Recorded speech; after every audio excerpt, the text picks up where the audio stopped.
What is up? This is the Makita 36 volt. It's the X2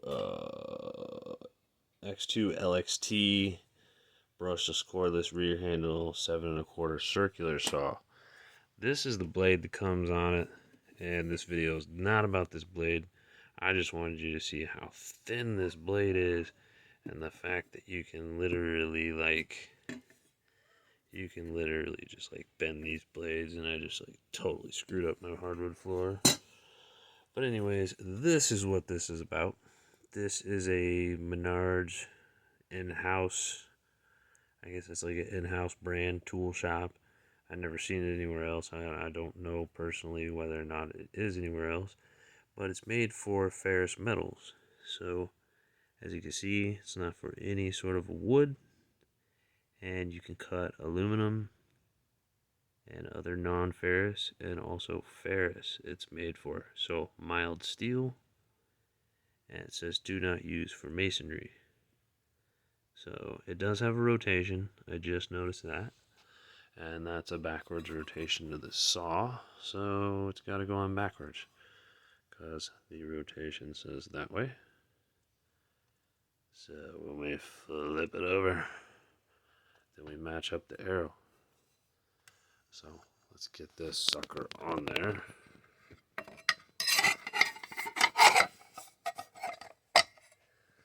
Like that. And before we do any sort of a test cut, test in any way. Wow, that did not want to fit on there very well. We're going to make sure it fits on the arbor.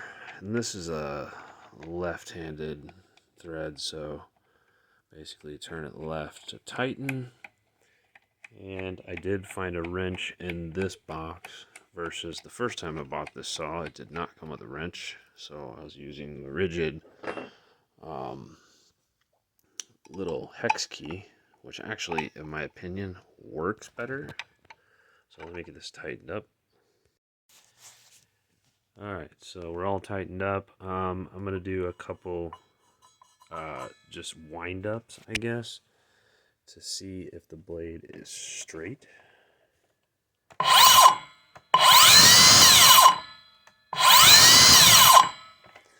Okay, so it seems pretty good. And also on the next one, I'm going to take some plywood and try one of these plywood blades. Now it also has a rotation, of course, because this has like 150,000 teeth. No, I'm just kidding. It just has 150. And it is able to use on hardwood, softwoods, particle board, laminate, and non-ferrous, such as very soft aluminum and things of that nature. But the aluminum is going to chew the teeth up pretty quickly because these are not carbided teeth. This is mostly made for not chipping out, and we're going to test that to see if it does not chip out on plywood, because I have a couple pieces of plywood I actually need cut, and I'm going to test it. So I've got oak plywood and I've got white plywood, which is either white pine based or something similar, and we're going to test it on both. This blade was $4, and I think this one was $5, if I'm not mistaken, or 4 and some change. So what we're going to do is set up, and then I'm going to do a test cut just to see if it can even cut it, and that should be fun in itself. So let's get set up. Alright, one thing I'd like to make perfectly clear before we attempt this is we need our proper PPE. You have to wear sandals, no steel toes, because those will crush your toes. That's what I've heard anyway. And also these ridiculously uncomfortable glasses that Makita sent me with my trimmer kit. These are actually quite essential. And then you gotta have your little chunks of wood to prop your phone up against, because you don't have a camera person. Okay, just real quick, this is 16 gauge, It was a 6-inch by 18-inch panel that I believe I only cut a tiny bit out of. Yeah, other than that, it's factory edges all the way around, and it's very rusted. So, since this is a left-handed saw, left blade equals left hand. I don't care what anybody says. If it's on the left, it's a left-handed. Because, and I'm going to show you why, if I hang this off, all the way to the saw is on which side of this blade? It's on the right. So it needs to be hanging off of the left. So in other words, I need to be holding it with my left hand. And I have tried to explain this to multiple people, and they disagree. But that's alright. Stupidity is apparently just a perception these days. So, we're going to set up as best we can. That's terrible. As close as I can also. Because if there's sparks, we want to see sparks. That's for sure. And all I'm going to do is nip like a little bit off the end, kind of up by this sticker. And this is going to be incredibly fun. And always light a cigarette right before you're doing stuff like this, because who knows, maybe your last day on Earth.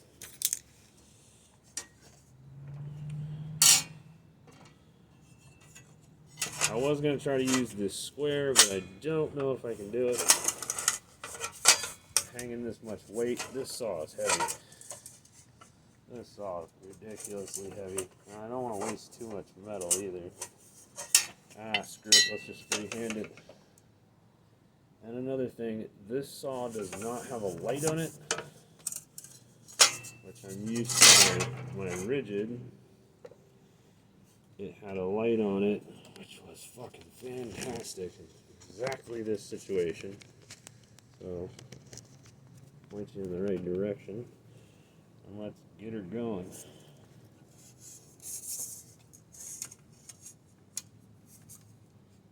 Alright, let's make sure we're in frame, of course, because that would be a waste of my time and your time.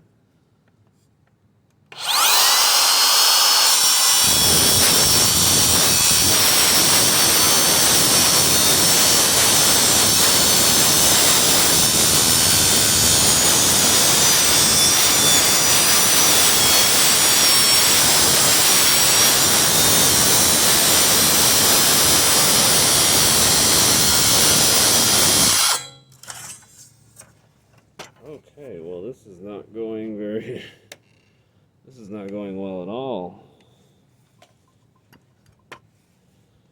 This is a pretty high-paced saw.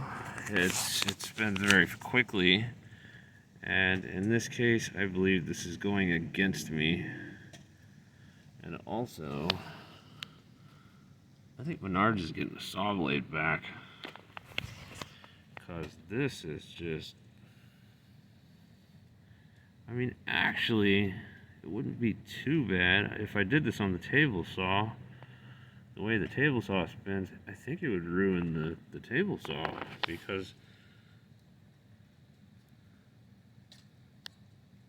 warm, not quite as hot as like a grinder would do, and it did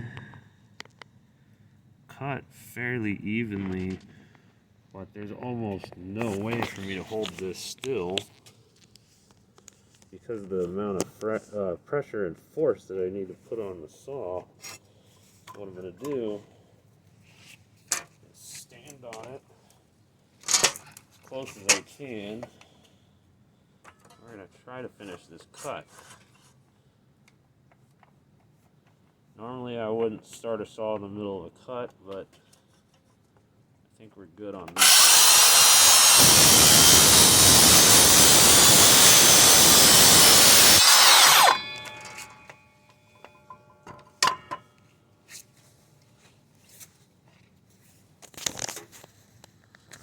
Alright, so it did work. I'm actually quite surprised. It's not smoking. I am. anyways, it left super sharp edges. Super sharp. This is ridiculous.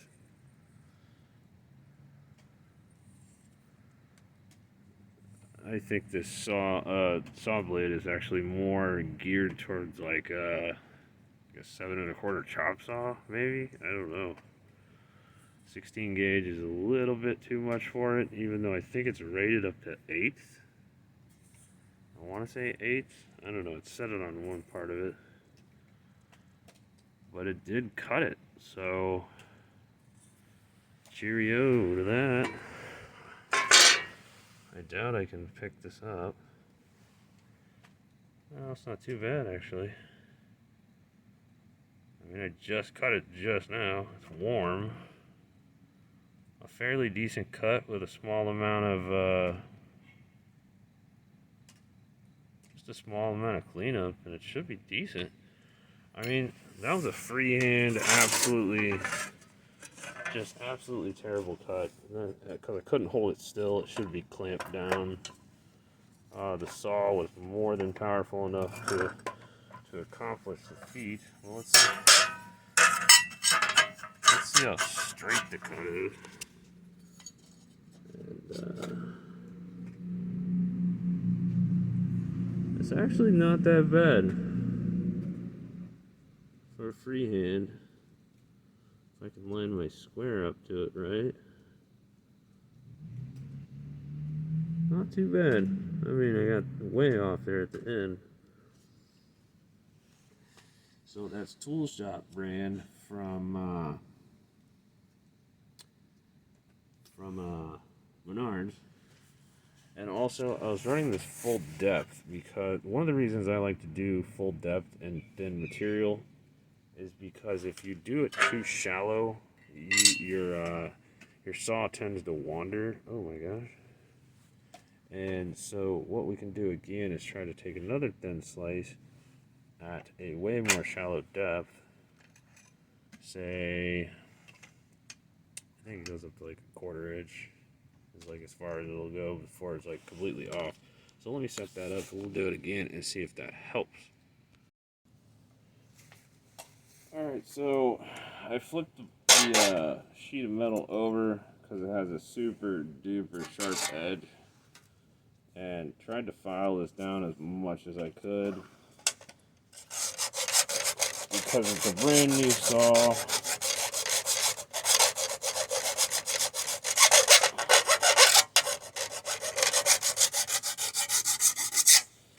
With a magnesium shoe. Magnesium is fairly soft, so we don't want to demolish that. Kind of turn it towards you a little bit. Get it like this. See if it can't get you right up in the mix. Very hard to do with no camera person. Okay. Here we go.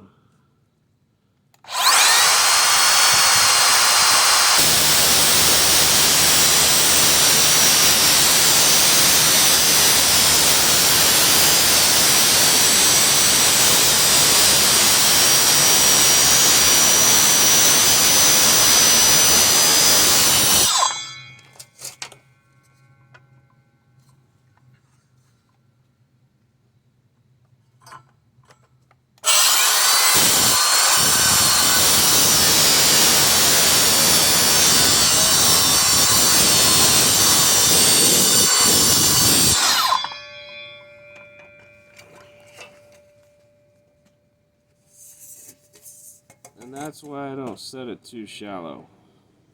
And it's set at 1/4 inch. I'll show you that on the saw. The saw is set at 1/4 inch. This is only 16 gauge. So this little metal file right here is thicker than the actual metal I'm cutting. And I'll show you this. So you can see how much further it's going through. It did make the cut easier, but I didn't get all the way through it. Oh, that's hotter than it was before.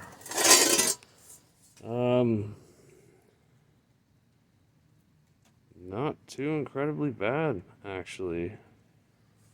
I don't know how long this blade's gonna last. It doesn't look too incredibly damaged. I honestly think this saw spins too fast. Maybe I should try it on my rigid Gen 5X brushless, because it spins at, I believe, 3,800 RPMs. This one spins at like 51. And when you're cutting metal with these types of blades, you don't want it to go super fast, because then it heats up the metal and causes all this melt and these sharp edges. The slower you can spin it while still fast enough to cut, it's going to create a cleaner cut and also not get hot and burn your blades out. So, all in all, I would say that this is it's doable. I wouldn't say it's definitely better than a grinder. It's definitely better than those little stupid cut-off grinders and all that kind of stuff. But we'll test it on the table saw and then the rigid saw, and we'll find out if it's really that good. Thank you for watching.